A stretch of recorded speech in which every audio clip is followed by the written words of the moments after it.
काली नजर। माँ, माँ।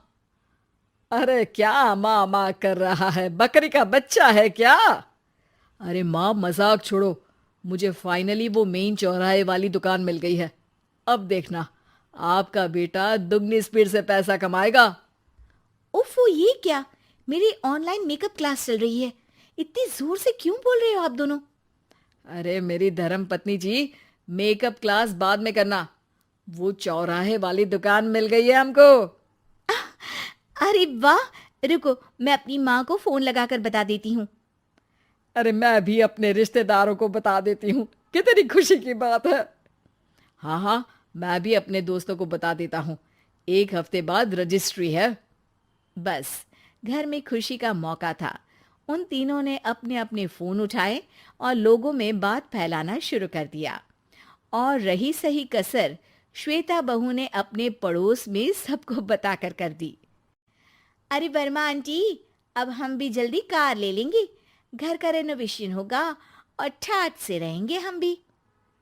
अरे, ऐसा क्या हुआ? लॉटरी बाटरी लग गई है क्या? अरे, इस बार चौराहे वाली मॉल में हमको भी दुकान मिल गई है। दुकान नंबर 21, जो एकदम चौराहे पर है। अब ग्राहक बढ़ेंगे तो आमदनी भी बढ़ेगी ही ना। अरे वाह, कितनी खुशी की बात है। मैं बहुत खुश हूँ तुम्हें इतना खुश देख के।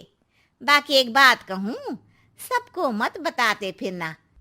किसी की नजर लग जाएगी तो खुशी की खबर वापस लौट जाएगी। हैं? ऐसे थोड़ी ना होता है।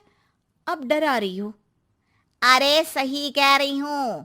काली नजर कहते हैं इस चीज को, जब आप किसी को कुछ बताओ और वो काम बिगड़ जाए।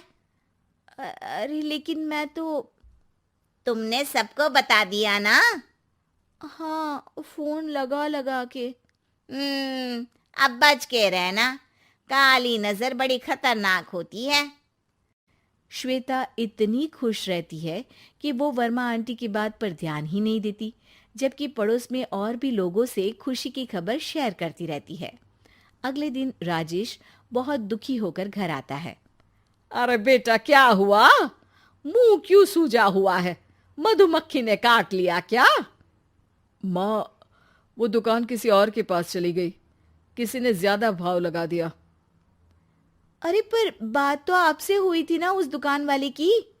हाँ, आज मैं टोकन अमाउंट देने गया था, तब मुझे पता चला। कोई आकर सुबह मुझसे पहले ही ज्यादा अमाउंट दे गया। हम्म, काली नजर। क्या? क्या कहा? वर्मा आंटी ने समझाया था कि किसी को बताना मत, वरना काली नजर लग जाएगी। अच्छा, तुम्हें उनकी बात मान लेनी चाहिए थी। उनकी बात मान लेती, लेकिन उसके पहले ही सबको बता चुके थे ना हम तीनों। अरे अगली बार से ध्यान रखेंगे। कोई भी नई चीज होगी तो किसी को नहीं बताएंगे। तीनों कुछ दिन ऐसे ही रहते हैं, पर एक दिन श्वेता को एक मेल आता है। राजेश, मेरा ऑनलाइन मेकअप कोर्स कंप्लीट हो गया। अब मैं खुद का पार्लर खोल सकती हूँ। अरे वाह, अपने मोहल्ले में ही खोलते हैं। ये जो घर के सामने दुकान है ना, वहीं। हाँ, यहाँ सस्ती भी मिल जाएगी। अगले दिन श्वेता वर्मा आंटी के पास जाती है, मिठाई का डब्बा लेकर। अरे आओ आओ, कैसे आना हुआ? जोर से नहीं बोलूंगी। वो सामने वाली दुकान है ना, वहां मैं अपनी पार्लर की दुकान खोलने वाली हूँ। उसकी मिठाई है। अरे वाह, बहुत बधाई हो तुमको। हाँ, मैं कमाने लगूंगी तो राजेश पर पूरे घर का बोझ नहीं रहेगा ना आंटी जी। ये तो है। पर ये बता कि तूने ये बात किसी और को तो नहीं बताई ना? अरे नहीं नहीं, पिछली बार गलती कर दी थी। काली नजर लगी किसी की और राजेश के हाथ से वो दुकान चली गई थी। सबको मत बताना। चलो मैं चलती हूँ, कल दुकान की बात करने भी तो जाना है। अगले दिन श्वेता दुकान के लिए मालिक से बात करने जाती है। अरे लेकिन दुकान तो हम कल रात को ही किसी को दे चुके हैं। कल ही? हाँ, कल ही। 2 दिन बाद कोई यहाँ पार्लर भी खोल लेगा। अब कहीं और दुकान देख लीजिए।